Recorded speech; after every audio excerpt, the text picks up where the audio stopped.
queridos e queridas, tudo bem? Tudo certinho? Eu sou o Felipe Carvalho, eu disse Carvalho, e nossa videoaula hoje será sobre o sistema digestório. Para entender o sistema digestório, eu tenho que compreender qual é o papel da digestão. A digestão é a quebra de macromoléculas em moléculas menores. As moléculas, essas moléculas grandes, são fragmentadas em pedaços menores. Um exemplo básico é uma mudança. Se você vai fazer uma mudança, por exemplo, você não vai passar os móveis da sua casa, se você sai do seu apartamento para outro, de uma casa para outra, você não vai passar os móveis todos de uma vez só pela porta de saída. Você vai passar esses móveis um por vez. Lógico. É exatamente isso que acontece na digestão. A forma que você digere esse alimento, ele é uma molécula muito grande. Para quê? Para ser transportado e para entrar na célula.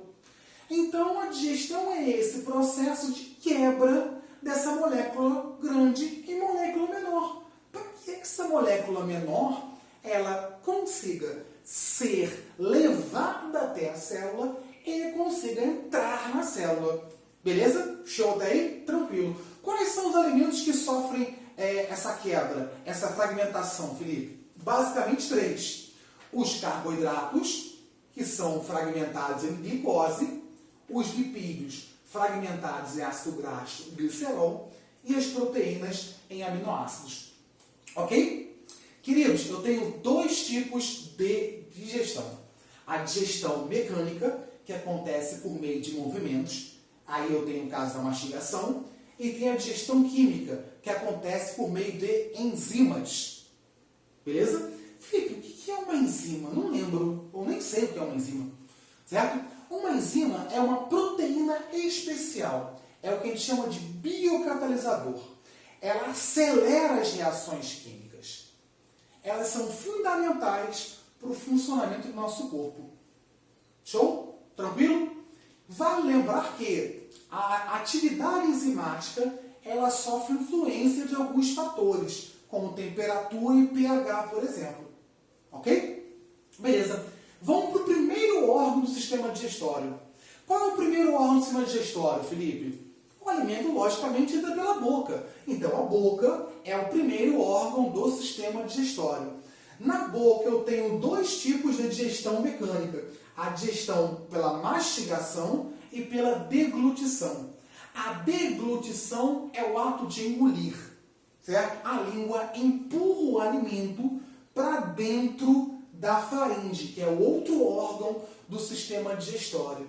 Tá aí a mastigação, Felipe. A mastigação é o processo que ocorre nos dentes, em que esse alimento é compactado em pedaços menores.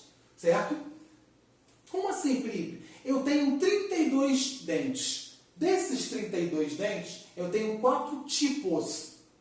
Os incisivos, os caninos, que são bem pontiagudos nos mamíferos carnívoros, e os pré-molares e molares. Os pré-molares e molares, eles amassam o alimento, eles compactam o alimento para facilitar o processo de digestão. Sobre os dentes, a gente tem uma coisa bem interessante, que é uma prova da evolução. Quando você estudou a evolução, você lembra que a evolução era a modificação das espécies. As espécies se transformam com o passar do tempo. Certo? Beleza?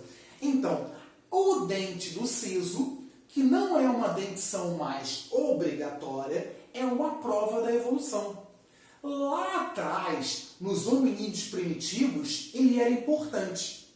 Com a mudança da arcada dentária, esse dente passou a não ter mais função dentro do nosso corpo. Ele é o que a gente chama de órgão vestigial. É um órgão, uma estrutura que perdeu a função. Logo, é uma prova de que houve modificação da espécie ao longo do tempo. Beleza? A parte importante da boca é a digestão química. A digestão química é feita por uma enzima chamada de amilase salivar ou ptialina, que está na saliva, querido. A sua saliva é composta por algumas substâncias. água e uma enzima amilase salivar ou ptialina, certo? A amilase salivar ou ptialina, ela atua de forma específica, vamos lembrar que as enzimas têm ação específica, em alimentos do tipo carboidrato, certo? Então, a digestão química que acontece na boca é apenas dos carboidratos, beleza? Ah, Felipe, mas você falou, por exemplo, em algum momento você falou que as enzimas sofrem ação do pH. E aí, vale comentar e lembrar que o pH da boca é um pH neutro, é um pH 7. Esse pH 7 é fundamental para o funcionamento da enzima. Este pH, voltando, é fundamental. Se o pH estiver muito elevado, se estiver muito alcalino na boca, ou se estiver muito ácida, o pH muito baixo, a enzima perde a atividade dela, ou reduz a atividade dela. Ok, até aí? Beleza? Show? Então, o que faz essa amilase salivar? Ela atua em amido. Amido é um carboidrato muito grande, é o que eu chamo de polissacarídeo. Então, essa amilase salivar, ou ptialina, ela vai transformar esse amido em maltose. Ela vai quebrar esse polissacarídeo em um disacarídeo, em um carboidrato menor. Tranquilo? Show aí, pessoal? Beleza. Da boca, esse alimento transita para a faringe. A faringe, ela é um órgão que participa do sistema digestório e do sistema respiratório. Quando formos falar de sistema respiratório nas próximas aulas, a gente vai falar de novo da faringe, porque ela atua nos dois órgãos, nos dois sistemas, perdão. Ela atua nos dois sistemas, é um órgão que atua nos dois sistemas. Isso quem nunca, por exemplo, em algum momento que estava lá tomando sua Coca-Cola, por exemplo, e começou a rir, que a Coca-Cola saiu pelo nariz, por exemplo. Como é que ela saiu pelo nariz, Felipe? Simples, porque eu tenho uma estrutura que faz parte do sistema digestório, a Coca-Cola entrou pela boca e saiu pelo nariz. Então a faringe é uma porta de comunicação do sistema digestório com o sistema respiratório. Beleza? Depois da faringe, esse alimento desce para o esôfago. No esôfago, eu tenho movimentos musculares chamados de movimentos peristálticos, que vão empurrando esse alimento para o próximo órgão, que é o estômago. O estômago, ele é extremamente ácido. O pH do estômago é 2, é muito ácido. Para quem não lembra, a escala de pH ela vai de 0 a 14. O ponto 7 é o ponto neutro. De 7 para baixo, eu falo que a substância é ácida. De 7 para cima, eu falo que a substância é básica ou alcalina. Certo? Então, o pH do estômago está muito próximo de 0. O pH considerado é bem ácido. Ok? Tá? Lá no estômago, a mucosa estomacal, ela libera ácido clorídrico, HCl. Esse HCl é importante por quê? Porque ele vai ativar a enzima que atua nas proteínas. Então, eu tenho uma enzima inativa, chamada de pepsinogênio.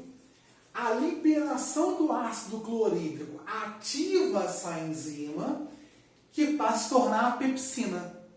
A pepsina é uma enzima que atua em proteínas, certo? Então, recordando, na boca eu tenho digestão dos carboidratos, no estômago eu tenho digestão das proteínas, beleza? Esse alimento no estômago, ele recebe o nome de quimo. Ou seja, as transformações que esse alimento sofre no estômago, tá? Todas as transformações que ele sofre tá? Faz com que ele receba, aquele bolo alimentar do início da boca, receba um nome chamado de quimo. É um processo de quimificação, daí o nome quimo, ok? Beleza. Do estômago, esse alimento transita para o intestino delgado. No intestino delgado, eu tenho diversas enzimas que atuam das mais variadas formas. Então eu tenho o suco intestinal, chamado de suco entérico, que que produz a lipase entérica. Lipase, sufixo ase vem de proteína. Lipase porque atua em lipídios, beleza? Eu tenho outras enzimas como a sacarase, a lactase e a maltase, que atuam em carboidratos, né? Na sacarose, na maltose e na lactose, né? Pessoas que têm intolerância à lactose não produzem essa enzima. Tem uma mutação onde não há produção dessa enzima. Então, esse alimento, a lactose, não é digerida. Beleza? Tá? E as nucleases? As nucleases vão fragmentar os ácidos nucleicos, o DNA e o RNA. Eu também tenho intestino delgado o suco pancreático. O suco pancreático também produz uma outra leva de enzimas. A amilase pancreática, a lipase pancreática, a tripsina e o bicarbonato. Qual a importância desse bicarbonato, Felipe? O alimento, quando chega do estômago e vai para o intestino, ele vai muito ácido para o intestino. Só que no intestino, o pH é básico. Se ele chegar ácido e ficar ácido no intestino, essas enzimas não vão funcionar. Então, o que acontece? O pâncreas libera no intestino delgado bicarbonato. Para quê? Para neutralizar esse pH ácido, para aumentar o pH dessa substância, para ser de um pH 2 passar para um pH 8. Ok isso aí? Beleza? Um OBS muito importante.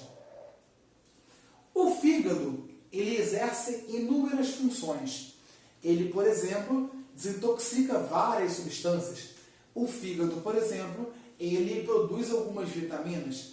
E o fígado produz a bile. A bile, ela não é uma enzima, mas ela tem um papel importante dentro da digestão, porque ela ajuda a emulsificar os lipídios, a diluir os lipídios. E essa diluição dos lipídios facilita a digestão deles.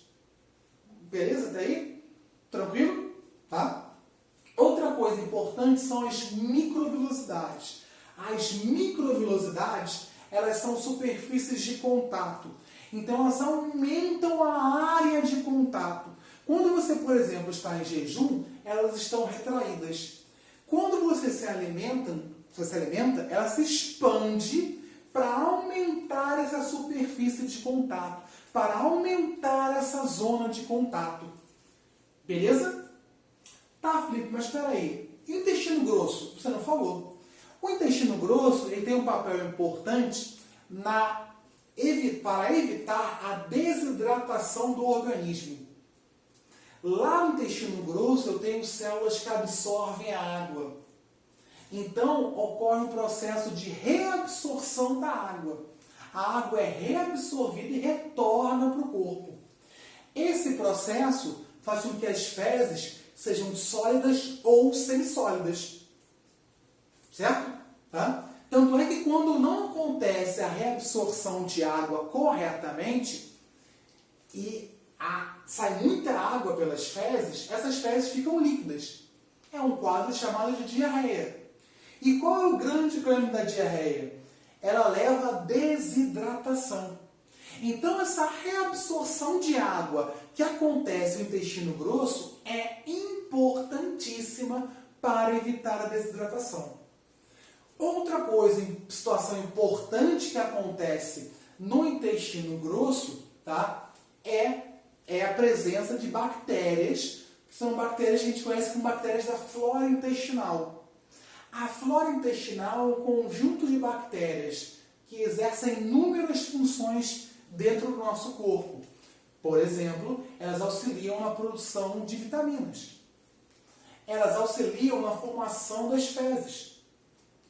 Então, pessoas, por exemplo, que têm algum tipo de constipação, de prisão de ventre, geralmente tomam iogurte e outros alimentos, tá, que vão ter bactérias. Se você lembrar do Yakult, por exemplo, o Yakult tem lactobacilos vivos. Se você lembrar do Activia, por exemplo, o Activia tem bacilos regulares. Todos esses são bactérias que atuam na nossa flora intestinal, certo? E são importantes nessa produção de vitaminas, na formação das fezes e auxiliam também na expulsão das fezes. A expulsão das fezes é um processo chamado de defecação. Tá? Beleza? Então, fazendo um apanhado, fazendo um resumão aqui do que é o sistema digestório. Tá? Sistema digestório tem a digestão mecânica e a química, mecânica por movimentos e a química por enzimas. Tá? Eu tenho o primeiro órgão do sistema, que é a boca. Na boca eu tenho a digestão mecânica pela mastigação e pela deglutição. E tenho a ação química da amilase salivar nos carboidratos. Que tipo de carboidrato? O amido é transformado em maltose. Esse alimento da boca ele passa para a faringe. A faringe faz parte do sistema digestório e do sistema respiratório. Tá? Esse alimento continua transitando e vai para o esôfago. No esôfago eu tenho os movimentos peristálticos que empurram esse alimento ao longo do sistema digestório. Empurram para o estômago, o pH é ácido, para que a enzima pepsina fique ativa e atue em proteínas. No intestino delgado, eu tenho o pH básico, 8, eu vou ter a absorção dos nutrientes, tá? Por estruturas chamadas de microvilosidades. Tá? E lá no intestino delgado vai atuar a bile, que é produzida no fígado. E ela tem a função de diluir os lipídios. E para fechar, como acabamos de falar, o intestino grosso ele tem função de reabsorção da água e de processo de defecação, que é a expulsão das fezes. Ok, galera? Espero que tenham gostado. Continuaremos nos nossos próximos vídeos, nas próximas aulas. Ok? Beijos, abraços, tchau, tchau, até mais. Valeu!